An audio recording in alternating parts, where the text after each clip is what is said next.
Welcome to MT study club. इस video में हम लोग एसपीटी साइंस के थ्योरी सेक्शन में कृषि विज्ञान से संबंधित महत्वपूर्ण तथ्यों को देखेंगे। तो चलिए शुरू करते हैं। कृषि विज्ञान, सबसे पहला तथ्य है रबड़ एक नगदी फसल है। रबड़ कैसा फसल है? नगदी। चावल के लिए आदर्श दशा क्या है?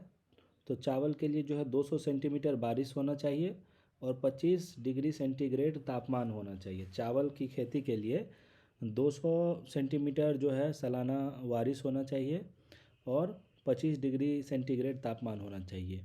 केसर का उत्पादन कहाँ होता है? केसर का उत्पादन जम्मू और कश्मीर में होता है। ठीक है। दलहन पौधों के लिए क्या चाहिए? कम तापमान चाहिए और मध्यम वर्षा चाहिए दलहन पौधा के लिए। ठीक है। नारियल कैसा फल है? नारियल एक रेशेदार फल है। ठीक है। कॉफ़ी कहाँ होता है? कॉफ़ी जो है एक प्रकार का उष्णकटिबंधीय झाड़ी है। कॉफ़ी उष्णकटिबंधीय झाड़ी होता है। बेंगलोर को हम लोग बगीचों का शहर कहते हैं, बेंगलोर को। कृष्णा और गोदावरी नदी का जो डेल्टा है, इसको भारत का चावल का कटोरा कहा जाता है। काफ़ी महत्वपूर्ण है कि भारत का चावल का कटोरा कौन सा है? तो कृष्णा और गोदावरी नदी का डेल्टा क्षेत्र। भारत में झूम खेती सबसे अधिक कहाँ होती है? भारत में झूम खेती सबसे अधिक नागालैंड में होती है। ठीक है। नेक्स्ट हमारा फैक्ट है, भारतीय कृषि अनुसंधान संस्थान IARI की स्थापना कहाँ हुई थी? मूल रूप से 1905 में बिहार के पूसा में हुई थी। ठीक है। बाद में ये नई दिल्ली में शिफ्ट हो गया। भारतीय कृषि अनुसंधान संस्थान IARI 1905 में बिहार के पूसा में हुआ था। वर्तमान में भारतीय कृषि अनुसंधान संस्थान कहाँ पे है? ये पूसा कैंपस नई दिल्ली में स्थित है। ठीक है। वर्तमान में भारतीय कृषि अनुसंधान संस्थान पूसा कैंपस दिल्ली में स्थित है। गेहूं की खेती के लिए सबसे अच्छी मृदा कौन सी होती है? तो गेहूं की खेती सबसे बढ़िया जो है वो दोमट मिट्टी में होती है। मक्का को क्या कहा जाता है? मक्का को अनाज की रानी कहा जाता है, मक्का को। नेक्स्ट हमारा है, मसूर क्या है? मसूर एक रबी की दलहनी फसल है। मसूर क्या है? रबी फसल है और ये दलहनी फसल है। मध्य प्रदेश को सोया प्रदेश कहते हैं। सोयाबीन सबसे अधिक यहीं पे होता है। सोया प्रदेश किसे कहते हैं? मध्य प्रदेश। भारत का राष्ट्रीय फल जो है आम है। गरीबों का सेब क्या होता है? अमरूद को गरीबों का सेब कहा जाता है। मसालों की रानी किसे कहते हैं? इलायची को मसालों की रानी कहते हैं। सबसे पुराना फल कौन सा है? तो ये है खजूर, सबसे पुराना फल। नेक्स्ट हमारा है, रेशम के कीड़ों को क्या कहते हैं? रेशम के कीड़ों को कोकून कहते हैं। कोकून के कीड़े शहतूत की पत्तियों का भोजक है। कोकून का कीड़ा जो है शहतूत की पत्तियों पर लगता है, उसी को खाता है ये। ताड़पीन चीड़ के पेड़ रेजिन से तैयार किया जाता है। ताड़पीन कैसे बनता है? चीड़ के पेड़ रेजिन से ताड़पीन तैयार किया जाता है। खरीफ फसल कब होता है? खरीफ फसल का जो बुआई होता है जून से सितंबर में, ये बरसात के मौसम में होता है खरीफ फसल। और रबी का बुआई कब होता है? ये अक्टूबर नवंबर में होता है, ये जाड़े में होता है। खरीफ फसल होता है जून से सितंबर के बीच में और रबी फसल होता है अक्टूबर नवंबर के बीच में। प्रकाश संश्लेषण में ऑक्सीजन कहाँ से बाहर आता है? तो जल से बाहर आता है प्रकाश संश्लेषण में। गाजर में लाल रंग कैसे होता है? कैरोटीन के कारण लाल रंग होता है गाजर में। भारत में उगाए जाने वाले शीतोष्ण फलों में सबसे महत्वपूर्ण जो है नाशपाती है। नाशपाती काफ़ी महत्वपूर्ण शीतोष्ण फल है। ठीक है। नासिक को क्या कहा जाता है? अंगूर का बगीचा। भारत का अंगूर का बगीचा नासिक। सब्जी तथा फूल वाली फसलों के अध्ययन को क्या कहते हैं? हॉर्टिकल्चर। सब्जी तथा फूल वाली फसलों के अध्ययन को हॉर्टिकल्चर कहते हैं।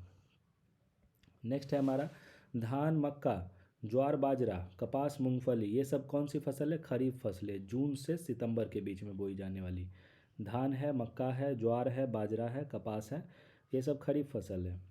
और गेहूँ मटर चना जौ मसूर ये सब क्या है? ये सब रबी फसल है। ठीक है। लहसुन में गंध क्यों होता है? लहसुन में गंध जो एलाइसिन नामक यौगिक के कारण होता है। एलाइसिन, एलाइसिन के कारण लहसुन में गंध होता है। मिर्च में लाल रंग किस कारण से होता है? तो मिर्च में जो लाल रंग होता है वो कैप्सेंथीन के कारण होता है। मिर्च का लाल रंग कैप्सेंथीन के कारण। मसालों का बगीचा किसको कहते हैं? केरल को कहा जाता है मसालों का बगीचा। चावल का कटोरा किसे कहते हैं? छत्तीसगढ़ को चावल का कटोरा कहा जाता है। केंद्रीय चावल शोध संस्थान कहाँ पर है? ये कटक में है, ठीक है। और भारतीय गन्ना शोध संस्थान कहाँ पर है? ये लखनऊ में है। आलू शोध संस्थान कहाँ पर है? ये शिमला में है। तंबाकू शोध संस्थान कहाँ पर है? ये राजमुंदरी आंध्र प्रदेश में है। और राष्ट्रीय डेयरी अनुसंधान संस्थान कहाँ है? ये करनाल में है, ठीक है। जनगणना 2011 के अनुसार देश का 55% आबादी जो है जीविका के लिए कृषि पर आधारित है। कितना? 55% आबादी कृषि पर आधारित है। कपास की खेती के लिए कौन सी मिट्टी सबसे बढ़िया होती है? काली मिट्टी। काली मिट्टी में कपास की खेती सबसे अच्छी होती है। काली मिट्टी का स्थानीय नाम क्या होता है? इसको रेगूर मिट्टी भी बोलते हैं। काली मिट्टी को रेगूर मिट्टी कहते हैं।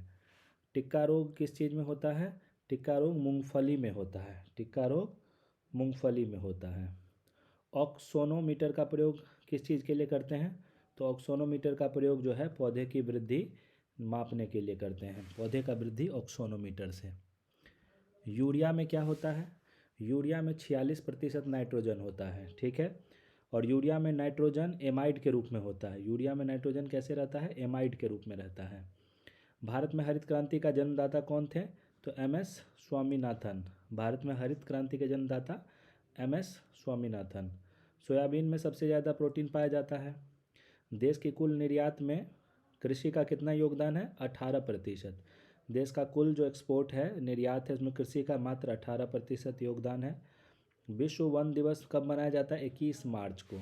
21 मार्च को विश्व वन दिवस मनाया जाता है। धान के फसल के लिए कैसा कंडीशन चाहिए? तो उत्तम वर्षा होना चाहिए। 150 डिग्री सेंटीग्रेड कम से कम जो है सेंटीमीटर जो है बारिश होना चाहिए। और तापमान 25 से 30 डिग्री सेल्सियस होना चाहिए धान की फसल के लिए। ये खरीफ का फसल है धान। चिपको आंदोलन किस चीज़ से संबंधित था? वृक्षों की कटाई को रोकने से संबंधित था, ठीक है। चिपको आंदोलन को किसने आरंभ किया था? तो सुंदरलाल बहुगुणा ने आरंभ किया था चिपको आंदोलन। काफ़ी महत्वपूर्ण है। हरित क्रांति योजना अवकाश के दौरान परिलक्षित हुआ था। हरित क्रांति जो है 1966 से 1969, 1966 से 1969 के बीच कोई भी पंचवर्षीय योजना नहीं चली थी। इसको योजना अवकाश कहते हैं। इसी में हरित क्रांति जो है हुआ था, योजना अवकाश के दौरान 1966 से 1969 के बीच में। विश्व में धान की प्रथम बौनी किस्म कौन सा है? पहला बौना किस्म जो है IR8 है। IR8। गेहूं का वास्तविक नाम क्या है? गेहूं का वास्तविक नाम है टिट्रिकस एस्टिभम। टिट्रिकस एस्टिभम, ये गेहूं का वास्तविक नाम है। गेहूं के लिए सबसे अच्छी मिट्टी कौन सी होती है? दोमट मिट्टी गेहूं के लिए सबसे अच्छी होती है। गेहूं के लिए सबसे उत्तम जलवायु कौन सा होता है? शीतोष्ण जलवायु गेहूं के लिए सबसे बढ़िया होता है। विश्व की सर्वाधिक मात्रा एवं क्षेत्रफल में उगाई जाने वाली फसल कौन सी है? तो गेहूं ही है। पूरे विश्व में सबसे ज़्यादा गेहूं ही उगाई जाती है, ठीक है। नेक्स्ट है हमारा, गेहूं में कौन कौन सा विटामिन होता है? गेहूं में B1, B2 तथा B6 पाया जाता है। गेहूं में B1, B2 और B6। धान का अंतर्राष्ट्रीय शोध संस्थान कहाँ पर है? ये है मनीला, फिलीपींस में। धान का अंतर्राष्ट्रीय शोध संस्थान मनीला, फिलीपींस में है। हरित क्रांति के जनक कौन थे? हरित क्रांति के जनक थे doctor Norman E Borlaug.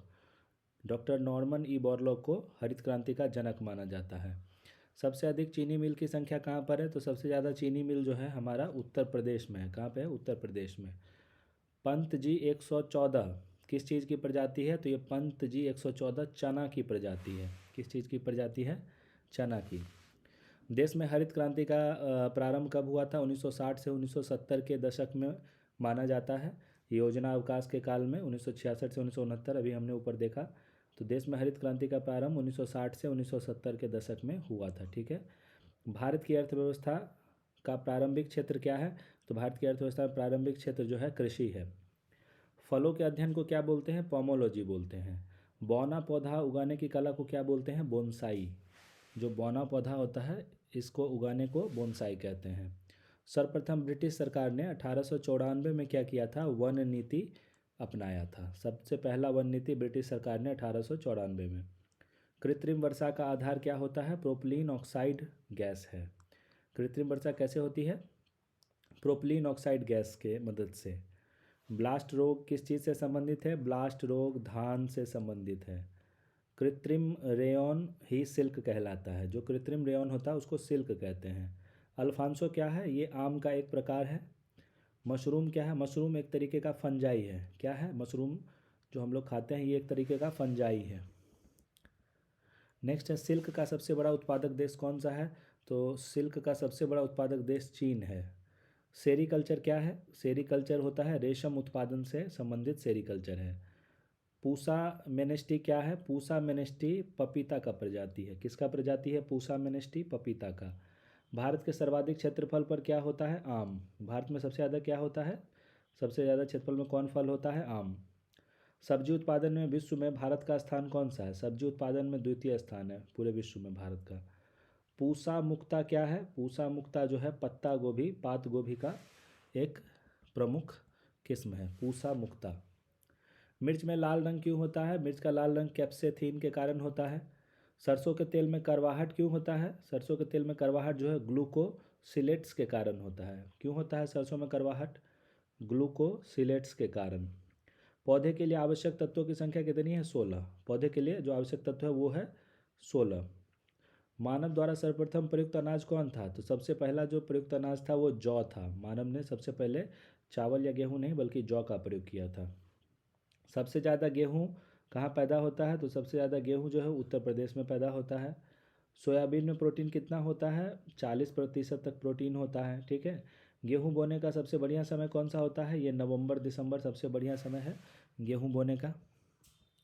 Next हमारा है, पौधे नाइट्रोजन को किस रूप में ग्रहण करते हैं? नाइट्रेट के रूप में। पौधे नाइट्रोजन किस रूप में ग्रहण करते हैं? नाइट्रेट के रूप में। गन्ना की उत्पत्ति कहाँ हुई थी? स्पेन में हुई थी गन्ना की उत्पत्ति।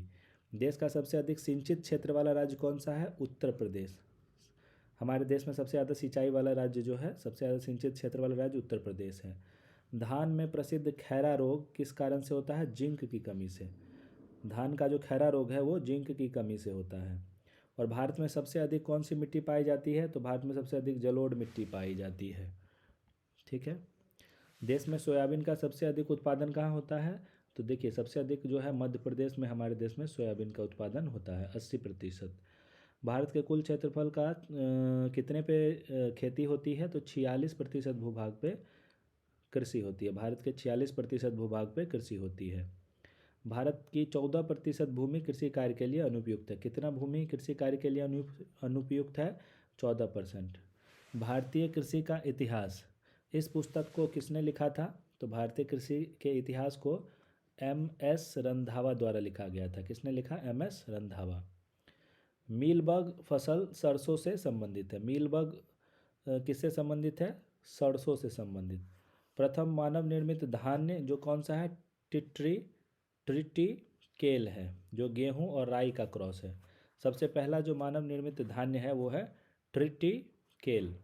ये क्या है? गेहूं और राई का क्रॉस है। भारत का पहला कृषि विज्ञान केंद्र कहाँ पे खोला गया था? पौंडीचेरी में सबसे पहला कृषि विज्ञान केंद्र 1974 में खोला गया था। पहली कृषि गणना कब की गई थी? 1970 में सबसे पहला कृषि गणना किया गया था। ठीक है। नेक्स्ट हमारा है कि नींबू में तांबा की कमी के कारण क्या होता है? डाईबैक रोग होता है। नींबू में तांबा की कमी से कौन सा रोग होता है? डाईबैक रोग, नींबू में तांबा की कमी से। और कपास के रेशे पौधे के कहाँ से प्राप्त किए जाते हैं? बीज से। ठीक है। तो कपास का रेशा जो है पौधे के बीज से प्राप्त किया जाता है। ठीक है। तो कृषि विज्ञान संबंधित तथ्य यहाँ पे समाप्त होते हैं। आपको यह वीडियो कैसा लगा? अगर आपको यह वीडियो अच्छा लगा हो तो वीडियो को लाइक कीजिए, शेयर कीजिए, चैनल को सब्सक्राइब कीजिए। मिलते हैं अगले वीडियो में अगले थ्योरी सेक्शन के साथ। तब तक के लिए जय हिंद।